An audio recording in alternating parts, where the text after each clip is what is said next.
একদিন ছোট্ট রিয়া তার বাগানে খেলছিল। রিয়ার বয়স ছিল মাত্র 5 বছর, আর তার চোখ দুটো ছিল পুকুরের মতো গভীর। হঠাৎ সে ঝোপের আড়াল থেকে একটি ছোট নোংরা বিড়াল ছানাকে বেরিয়ে আসতে দেখল। বিড়াল ছানাটি ভয়ে কাঁপছিল এবং মিউ মিউ করে কাঁদছিল। রিয়ার মায়া হলো। সে সাবধানে বিড়াল ছানার কাছে গেল এবং আস্তে করে তাকে কোলে তুলে নিল।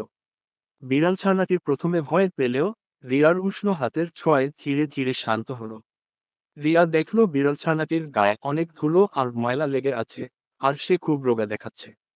রিয়া বিড়াল ছানাটিকে ঘরে নিয়ে গেল। তার মা প্রথমে একটু আপত্তি করলেও রিয়ার মায়াবী মুখ দেখে রাজি হলেন। রিয়া নিজের হাতে বিড়াল ছানাটিকে পরিষ্কার করল, তাকে দুধ খেতে দিল।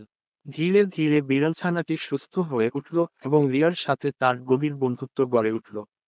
রিয়া বিড়াল ছানাটির নাম রাখল তুলি। তুলির গায়ের রং ছিল সাদা আর ধূসর মেশানো, অনেকটা তুলোর মতো। তুলি সারাদিন রিয়ার সাথে সাথে থাকত।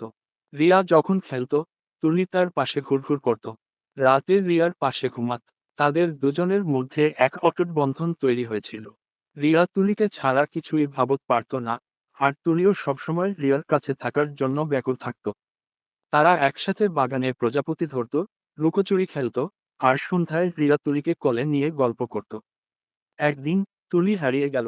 রিয়া সারা দিন তাকে খুঁজে বেড়াল, কিন্তু কোথাও তার দেখা মিলল না। রিয়া কাঁদতে কাঁদতে অস্থির হয়ে গেল।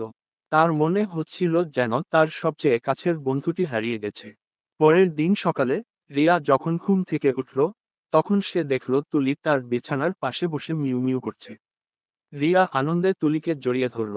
তুলি রাতে কোথায় গিয়েছিল তা কেউ জানে না, কিন্তু রিয়া তার প্রিয় বন্ধুটিকে ফিরে পেয়ে খুব খুশি হয়েছিল।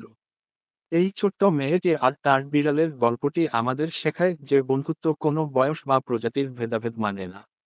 সত্যিকার ভালোবাসা আর যত্ন যেকোনো প্রাণীকে আপন করে নিতে পারে।